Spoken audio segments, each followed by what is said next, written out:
목사님께서 설교하셨습니다. 설교 중에 여러분 중에서 혹시 마음에 미워하는 사람이 한 명도 없는 분 한번 손 들어 보십시오. 그랬더니 아무도 손을 들지 않습니다. 당연히 그럴 거라고 생각했던 목사님이 설교를 이어가려는 순간 뒤쪽에 나이 많으신 할아버님 한 분이 손을 듭니다. 목사님이 깜짝 놀라서 묻습니다. 할아버님, 정말 마음에 싫어하는 사람이 아무도 없습니까? 그랬더니 그분이 얘기합니다. 옛날에 많았는데 다 죽었어 라고 이야기합니다. 그러나 좀 더 생각해 보면 과거에 있던 분들은 사라졌을지 모르지만 여전히 삶 가운데 나타나는 우리 마음에 있는 부분들을 생각하게 됩니다.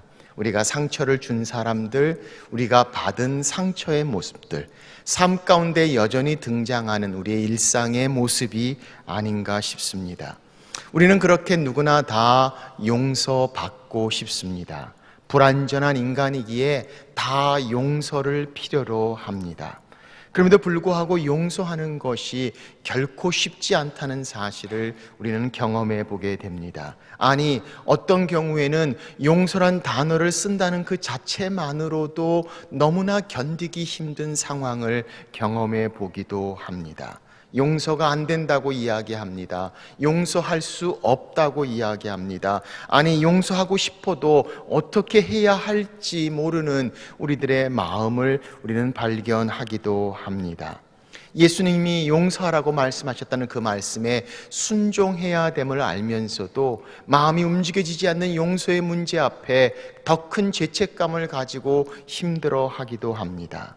내게 잊을 수 없는 상처를 준 그 사람을 용서하라는 하나님의 말씀조차도 더 불편하게 다가오기도 합니다. 그런 우리에게 용서의 확신이 있다면, 용서할 수 있다면, 용서를 받을 수 있다면 우리 삶 가운데 어떤 놀라운 일들이 일어날 수 있을까라는 생각을 하게 됩니다.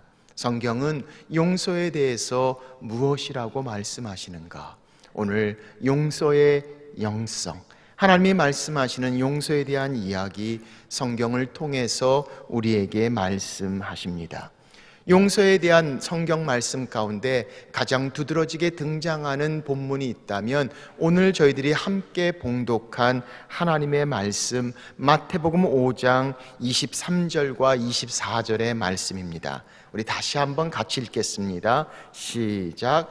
그러므로 예물을 제단에 드리려다가 거기서 내 형제에게 원망 들을 만한 일이 있는 것이 생각나거든 예물을 제단 앞에 두고 먼저 가서 형제와 화목하고 그 위에 와서 예물을 드리라. 아멘. 오늘 성경은 우리에게 말씀합니다. 하나님 앞에 예배를 드리다가 형제에게 원망 들을 만한 일이 생각나거든 예물을 놓고 가서 화해하고 난 후에 다시 와서 예배를 드리라 라고 말씀하고 있습니다. 우리는 이 구절을 많이 들었습니다. 이 말씀을 통해서 우리는 용서해야 됨의 중요함을 이야기합니다. 그런데 사실 오늘 말씀을 조금 더 깊이 보시면 이 말씀은 우리가 용서해야 됨을 말씀하고 있지는 않습니다. 아니, 오늘 본문의 말씀에서 말씀하시는 용서의 영성의 첫 번째 중요한 영적 원리는 용서를 구하는 것입니다. 오늘 말씀을 보시면 이렇게 말씀합니다. 내 형제에게 원망 들을 만한 일이 있는 것이 생각나거든.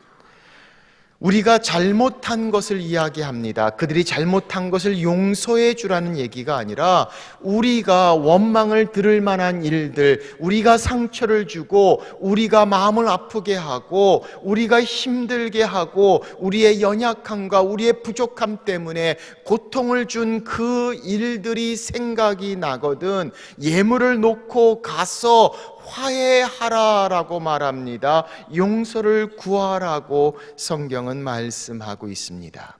이 말씀을 좀 더 정확하게 말씀하기 위하여 바로 그 다음 절 25절의 또 다른 케이스를 통해서 말씀하십니다. 25절 보십시오. 너를 고발하는 자와 함께 길에 있을 때에 급히 사화하라. 그 고발하는 자가 너를 재판관에게 내어주고 재판관이 옥리에게 내어주어 옥에 가둘까 염려하라. 25절의 말씀도 이렇게 말씀합니다. 너를 고발하는 자를 함께 먼저 사화하라, 이렇게 말씀합니다. 그들이 우리를 고발합니다. 왜 그렇습니까? 우리가 잘못했기 때문입니다. 우리가 용서를 구해야 합니다. 그런 우리를 향해서 말씀하십니다. 먼저 그들에게 용서를 구하라, 사해하라 라고 말씀합니다. 화목하라고 말씀합니다. 용서를 구하는 일에 먼저 하라, 급히 하라, 이렇게 말씀하시는 장면을 성경은 설명합니다. 용서가 안 되는 우리에게 용서의 책임감을 말씀하시는 것이 아니라, 아니 더 중요하게 먼저 우리가 용서함을 구해야 할 것을 성경은 말씀하고 있습니다. 교회에서도 보면 상처받았다는 말들이 얼마나 많이 있는지 모릅니다. 나 상처받았어, 상처받았어. 그러나 상처받은 사람은 많지만 상처 준 사람은 별로 없는 것 같습니다. 정말 우리가 잘못하고 우리가 불편하게 하고 우리가 고통 준 것들을 향해 먼저 용서를 구해야 하는 것, 용서의 영성의 첫 번째 원리인 것을 성경은 말씀합니다. 이 원망받을 만한 것의 범위가 어느 정도인가를 성경은 말씀합니다. 21절, 22절 말씀을 보십시오. 옛사람에게 말한 바 살인하지 말라, 누구든지 살인하면 심판을 받게 되리라 하였다는 것을 너희가 들었으나 나는 너희에게 이르노니 형제에게 노하는 자마다 심판을 받게 되고 형제에 대하여 나가라 하는 자는 공회에 잡혀가게 되고 미련한 놈이라 하는 자는 지옥불에 들어가게 되리라.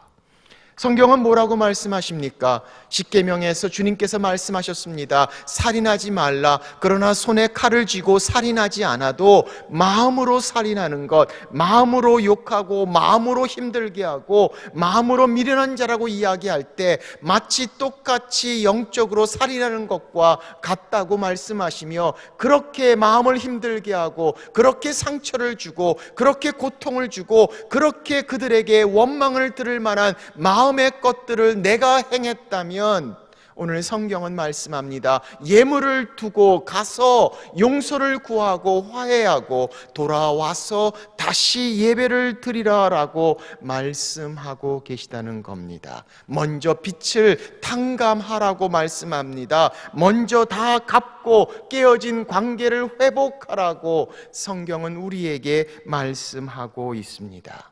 오늘 이 말씀을 보면 그렇게 말씀합니다. 원수들, 우리를 고발하는 자들도 마찬가지입니다. 아니, 교회에서 함께 예배를 드리는 형제들도 마찬가지입니다. 똑같은 공통점입니다. 바로 그것을 다 놔두고 우선순위로 중요하게 먼저 관계를 회복하라고 말씀합니다. 먼저 용서를 구하라고 성경은 말씀하고 있음을 우리는 보게 됩니다.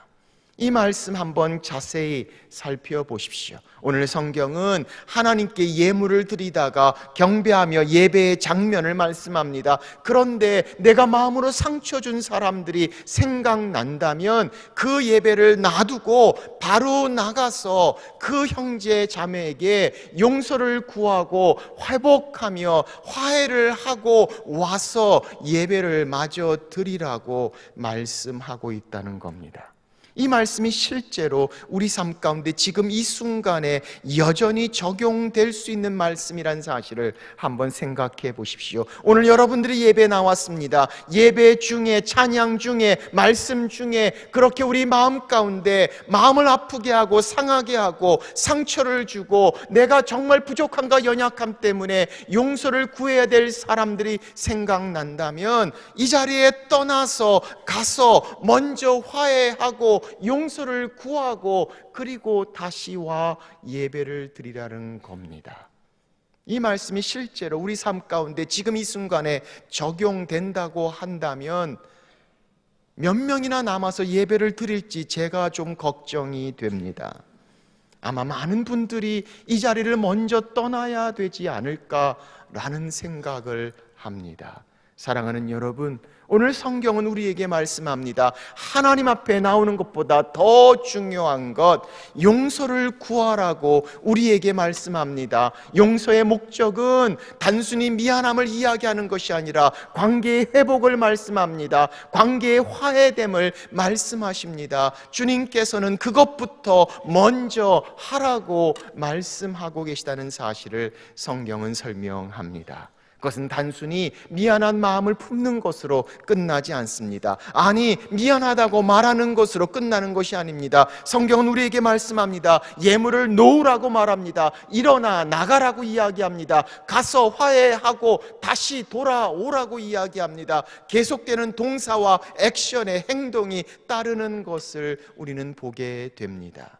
펜을 가져갔다고 미안하다고 말하는 것으로 끝나는 것이 아니라, 아니 미안한 마음을 속으로 가지는 것으로 끝나는 것이 아니라, 펜을 제대로 돌려줄 때 진정한 용서를 구함이 이루어진다는 말씀을 성경은 우리에게 하고 있다는 것입니다. 그러므로 사랑하는 여러분, 오늘 이 말씀 가운데 하나님께서 우리 마음 가운데 생각나게 하는 사람들이 있습니까? 사건들이 있습니까? 상황들이 있습니까? 아니, 그렇게 가까운 사람일 수 있습니다. 우리 가족 중일 수도 있습니다. 그런데 상처를 줍니다. 그런데 아픔을 줍니다. 때로는 정말 내가 그럴 뜻이 아니었음에도 불구하고 그들에게 고통을 주고 상처를 준 것이 내 마음의 것으로 남아있다면, 오늘 성경은 가서 화해하고 용서를 구하라 라고 말씀하고 있다는 겁니다. 아니 목사님, 그건 나 혼자만 잘못한 게 아니라 그쪽도 잘못했습니다 라고 이야기할지 모릅니다. 그러나 그쪽이 무엇을 잘못했는가를 말하고 있지 않습니다. 여전히 내가 잘못한 부분이 그 안에 함께 존재하고 있다면 내가 잘못한 부분을 향해 용서를 구해야 되는 용서의 시작을 성경은 말씀하고 있습니다. 이미 오래전 시간이 지나서 그걸 어떻게 기억할까? 다시 그런 걸 이야기하는 것 자체도 쑥스럽다라고 생각하는 일일지 모릅니다. 아니, 그 아픈 상처를 다시 끄집어내어 고통을 받을 필요가 있을까라고 생각할지 모릅니다. 그러나 여전히 남아있는 내 안에 바로 그것이 우리를 힘들게 합니다. 아프게 합니다. 아니, 그렇게 깨끗한 관계로 더 성장하지 못하고 그 관계의 영성 가운데 서지 못하는 방해가 되고 있다는 사실을 성경은 말씀하시며, 하나님과의 관계, 우리들과의 관계에 있어서 이 용서가 얼마나 중요한 것인가. 그래서 성경은 말씀합니다. 용서를 구하라 라고 말씀하고 있습니다. 사랑하는 여러분, 오늘 이 예배가 끝나고 그렇게 이메일을 보내야 될지 모르겠습니다. 전화를 해야 될지 모르겠습니다. 아니, 만나야 될지 모르겠습니다. 찾아가야 될지 모르겠습니다. 이미 그 사람은 그것도 기억하지 못할지 모릅니다. 아니, 내가 그런 마음을 품었다는 것도 알지 못할지 모릅니다. 그러나 하나님 앞에서 주신 말씀에 의해서 우리가 그들을 향해 용서를 구하고 더 나은 미래를 향한 관계의 회복을 성경은 말씀하고 계십니다. 오늘 용서의 영성 첫 번째, 용서를 구하는 것. 오늘 성경은 우리에게 말씀하고 계십니다. 두 번째, 오늘 성경은 또한 용서를 구할 뿐만이 아니라 용서해야 할 것을 말씀하십니다. 오늘 본문의 마태복음 본문과 함께 또 하나의 중요한 용서에 대한 본문이 신약 성경에 등장한다면 아마도 마태복음 18장에 있는 말씀이 아닐까 싶습니다. 마태복음 18장에서 베드로는 주님께 이렇게 질문합니다. 21절, 22절입니다. 주여, 형제가 내게 죄를 범하면 몇 번이나 용서하여 주리이까? 7번까지 하오리이까? 예수께서 이르시되 내게 이르노니 7번뿐 아니라 7번을 70번까지라도 할지니라 말씀하십니다.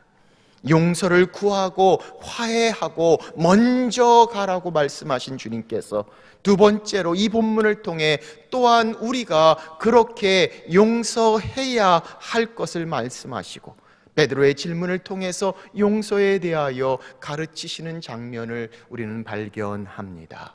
베드로가 묻습니다. 7번 용서해야 할까요? 그 당시 랍비들은 3번 용서하는 것을 가르쳤습니다. 3번 용서한다면 무척 잘하는 것입니다. 신앙인으로서 해야 될 기본적인 의무를 지켰다고 생각할 수 있는 경우입니다. 그런데 베드로는 아마도 예수님 앞에서 훨씬 더 관대하게 자기의 모습을 나타내기 위해 더 늘려서 얘기했습니다. 주님, 우리가 7번까지 용서해야 할까요? 아마도 칭찬을 받을 걸 생각했을지 모릅니다. 그런데 주님께서 말씀합니다. 아니, 7번뿐이 아니라 7번을 70번까지 하라고 말씀합니다. 계산이 바로 나옵니다.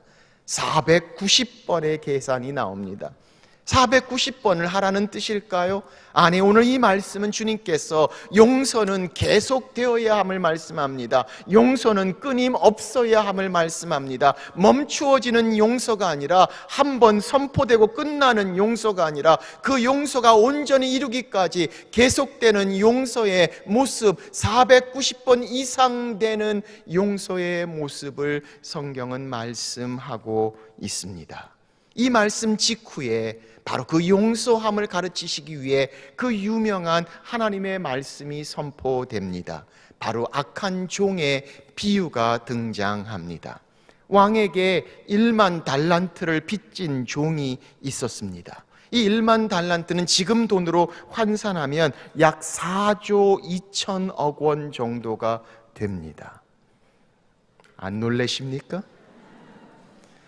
당연히 4조 2천억 원을 갚을 수 있는 사람이 존재할까요? 성경은 분명하게 우리에게 말씀합니다. 25절, 갚을 것이 없느니라. 주인이 명하여 그 몸과 아내와 자식들의 모든 소유를 다 팔아 갚게 하라 하니, 아니, 그렇게 모든 것을 다 팔아도 자기를 들여도 다 갚을 수 없는 엄청난 금액, 4조 2천억 원, 1만 달란트의 큰 금액을 우리는 보게 됩니다. 그런데 그런 그를 불쌍히 여겨서 왕이 탕감해 줍니다. 용서의 또 다른 뜻은 탕감해 주는 것을 있습니다. 자유롭게 하는 것을 이야기합니다. 빚을 감해 주는 것, 제하여 주는 것을 이야기합니다. 그렇게 1만 달란트를 다 감해 주었다라고 성경은 말씀합니다. 그런데 그 종이 나가서 한 사람을 만납니다. 그는 자기에게 100데나리온을 빚진 자입니다. 100데나리온을 우리 돈으로 환산하면 약 700만 원 정도가 됩니다. 4조 2천억 원을 탕감받고 나서 700만 원 빚진 자를 향해 이 자가 어떻게 했는가를 보십시오. 28절, 동료 한 사람을 만나 붙들어 목을 잡고 이르되 빚을 갚으라 하매, 멱살을 붙잡고 빨리 빚을 갚으라고 이야기하는 이 상황을 보십시오. 왕이 이야기를 듣고 이 악한 종을 다시 잡아들입니다. 그리고 33절 이렇게 말씀합니다. 내가 너를 불쌍히 여김과 같이 너도 내 동료를 불쌍히 여김이 마땅하지 아니하냐 하고, 그리고 나서 이 비유를 마치고 예수님께서 비유의 가장 중요한 레슨을 이렇게 설명하십니다. 35절, 너희가 각각 마음으로부터 형제를 용서하지 아니하면 나의 하늘 아버지께서도 너희에게 이와 같이 하시리라.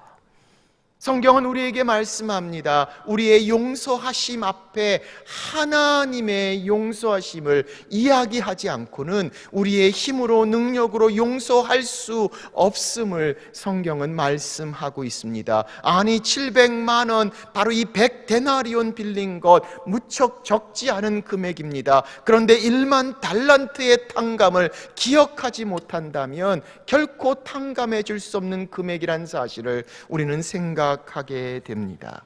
그러므로 우리의 용서 가운데 하나님의 용서를 배워야 합니다. 우리를 용서하시는 그분을 이해하고 그 용서함을 경험할 때 우리도 용서할 수 있는 모습을 성경은 설명합니다. 하나님의 용서를 배우기 위해선 그분의 용서 앞에 나의 죄가 얼마나 심각한가 진지하게 다루지 않으면 진정한 하나님의 용서하심을 우리는 고백할 수 없습니다. 그 용서하심을 경험할 때 때 비로소 우리는 그들을 용서할 수 있고, 그들을 용서할 때 우리는 하나님의 더 큰 용서하심을 경험할 수 있다고 말씀하시는 것이 오늘 성경이 우리에게 말씀하시는 용서의 영성의 모습입니다. 그렇게 주님께서 이 땅에 우리를 향해 오셨습니다. 우리의 모든 죄를 다 용서하시고 십자가에 달리셨습니다. 그를 못 박는 로마 병정들을 향해 주님 말씀하셨습니다. 주여, 저들의 죄를 불쌍히 여기소서, 저들을 용서하소서, 저들이 자기가 하는 것을 알지 못합니다. 알지 못했습니다. 알지 못했던, 아니 죄인이란 사실조차도 제대로 알지 못했던 우리를 향해 용서하신 하나님의 용서하심을 깨닫는 순간 우리는 그렇게 용서할 수 있는 자리에 나갈 수 있음을 성경은 말씀합니다. 그러나 그것으로 끝나지 않습니다. 그렇게 용서하심을 통해 우리는 또다시 하나님의 용서하심의 깊이와 넓이를 다시 경험하는 것, 오늘 성경이 우리에게 말씀하시고 계십니다. 이 말씀을 가장 잘 나타낸 또 다른 말씀이 있다면 우리가 잘 알고 있는 주기도문의 말씀입니다. 마태복음 6장 12절은 우리에게 이렇게 말씀합니다. 우리가 우리에게 죄진 자를 사하여 준 것 같이 우리 죄를 사하여 주시옵고. 우리는 우리의 죄를 사하여 달라고 이야기합니다. 이것은 구원을 향한 죄 사함을 말하고 있지 않습니다. 아니, 우리의 삶 가운데, 일상 가운데 하나님의 용서하심을 말씀하고 있습니다. 우리는 여전히 이 땅을 사는 동안에 하나님의 긍휼과 용서하심을 필요로 합니다. 바로 그 용서하심을 향해 말씀하시며 거기에는 조건이 달려 있습니다. 우리가 우리에게 죄 지은 자를 사하여 준 것 같이 우리의 죄를 용서해 주십시오. 그래서 어떤 성경학자들은 이야기합니다. 주기도문 가운데 이 기도야말로 가장 하기 힘든 기도다라고 이야기하기도 합니다. 정말 하나님의 용서하심이 우리가 용서해야 하는 것과 조건적으로 달려 있는가라는 질문에 의아하게 생각할지 모릅니다. 아니, 그런 의아함 때문에 성경은 다시 한번 매정하게 우리에게 확실하게 못을 박습니다. 이 말씀을 구현해서 성경은 다시 한번 설명하는 장면이 등장합니다. 14절 15절 말씀입니다.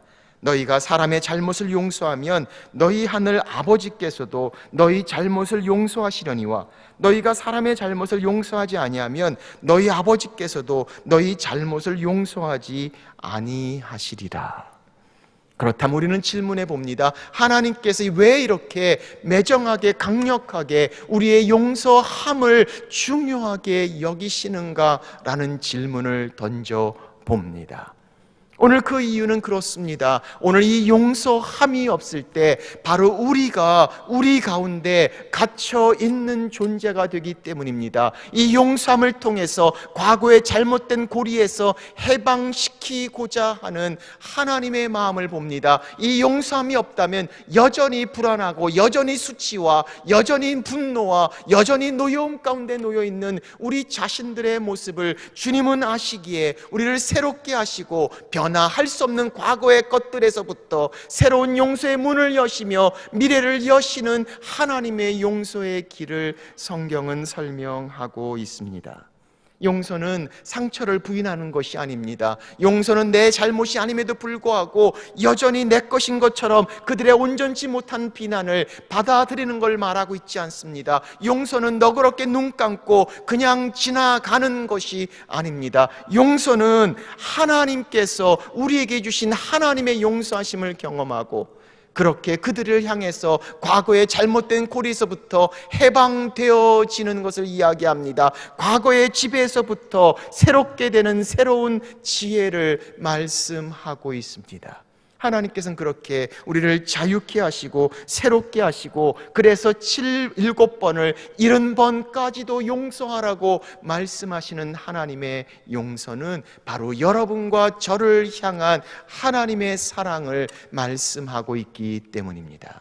용서는 인간의 죄에 대한 하나님의 가장 근본적인 반응입니다. 그 용서의 하나님께서 우리가 용서할 때 비로소 새로워지고 용서할 때 비로소 자유롭게 될 수 있다는 하나님의 말씀을 우리 가운데 하고 계십니다.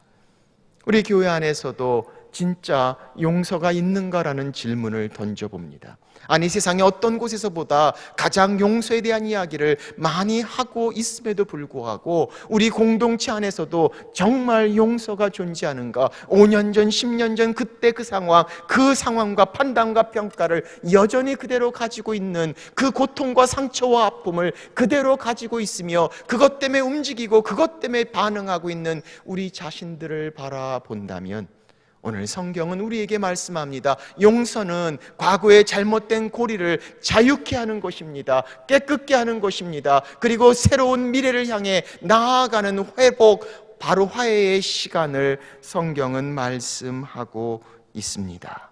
나를 용서하신 하나님을 신뢰함으로 나아가는 용서, 성경은 우리에게 에베소서 이렇게 말씀하십니다. 서로 용서하기를 하나님이 그리스도 안에서 너희를 용서하심 같이 하라.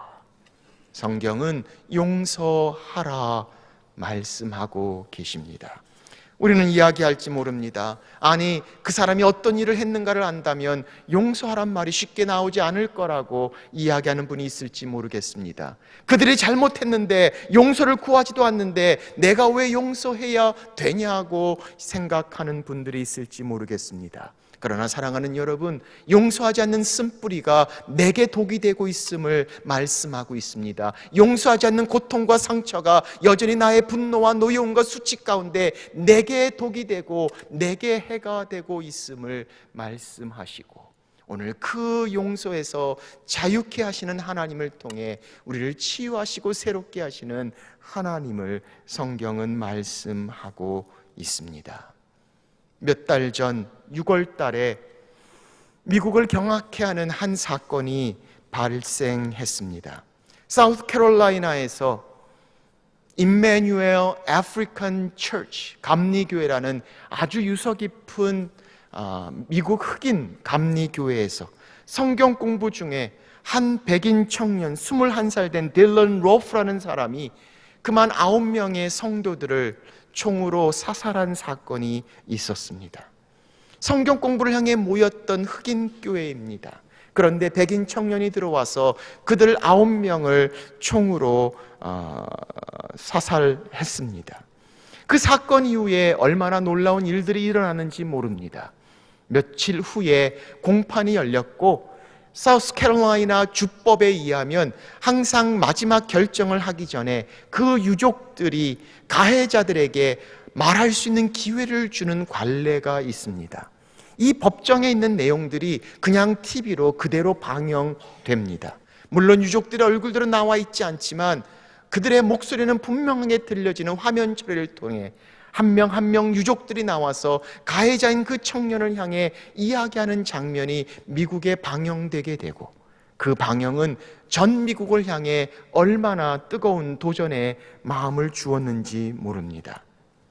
희생자 미라 톰슨의 유족인 앤서니 톰슨은 이렇게 이야기했습니다.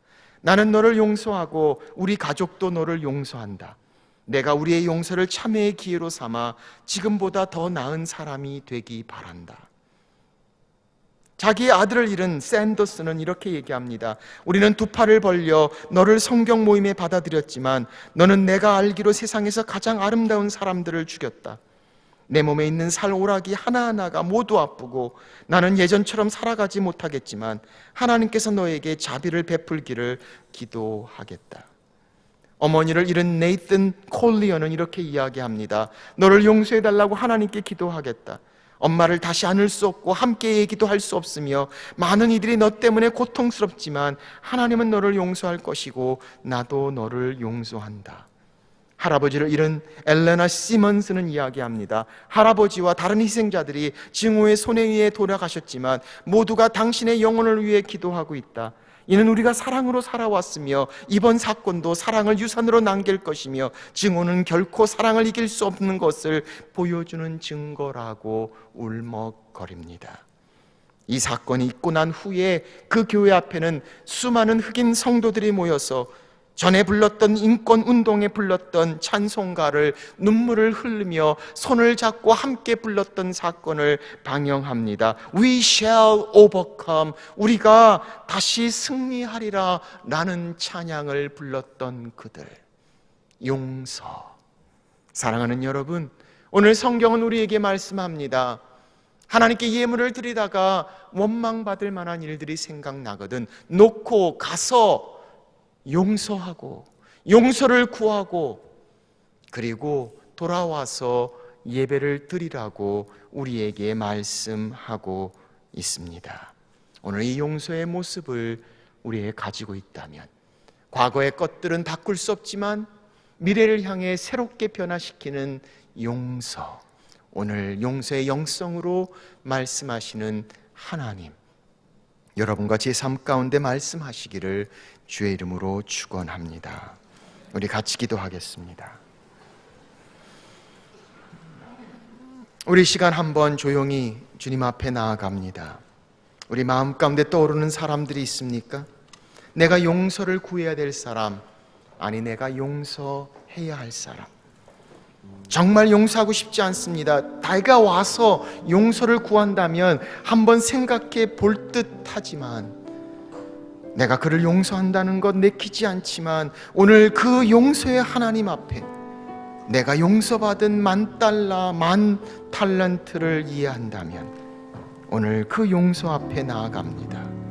과거의 아픔, 과거의 상처, 과거의 잘못된 고리는 우리가 변화시킬 수 없지만 오늘 그렇게 미래를 새롭게 변화할 수 있다면 오늘 그런 잘못에서, 아픔에서, 상처에서, 분노에서, 그런 수치에서 자유케 하시고 해방시키시며 새롭게 하시는 우리, 그 하나님으로 인해 상처 입은 자가 상처 준 자를 향해 할 수 있는 파워, 힘, 우리의 선택, 자유케 하시는 하나님을 통해 그들을 용서할 수 있다면, 그리고 그들에게 용서를 구할 수 있다면 오늘 하나님 앞에 나아갑니다.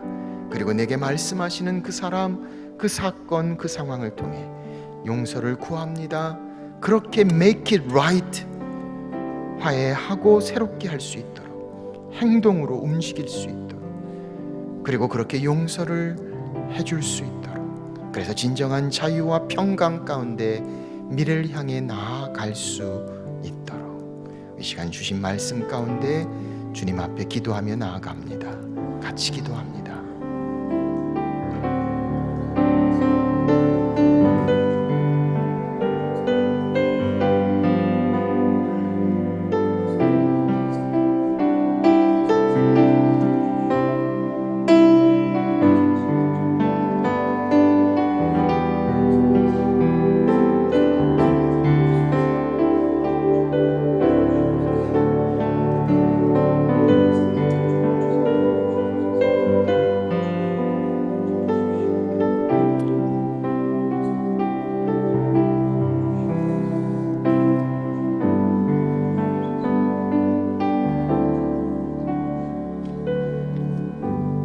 낮엔 해처럼 밤엔 달처럼, 낮엔 해처럼 밤엔 달처럼 그렇게 살 수 없을까?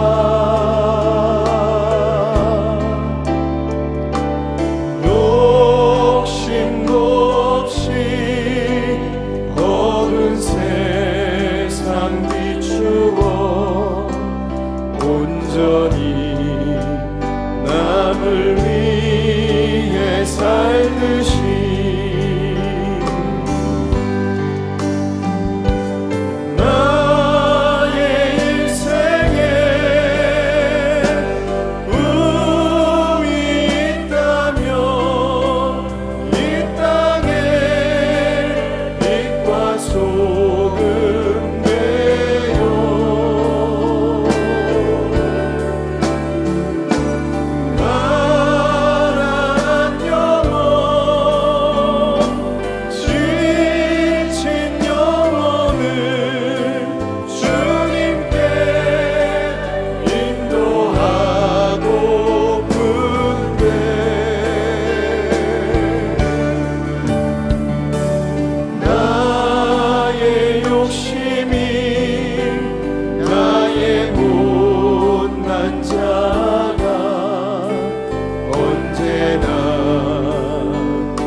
그러면 다 같이 그 자리에서 일어나시겠습니다.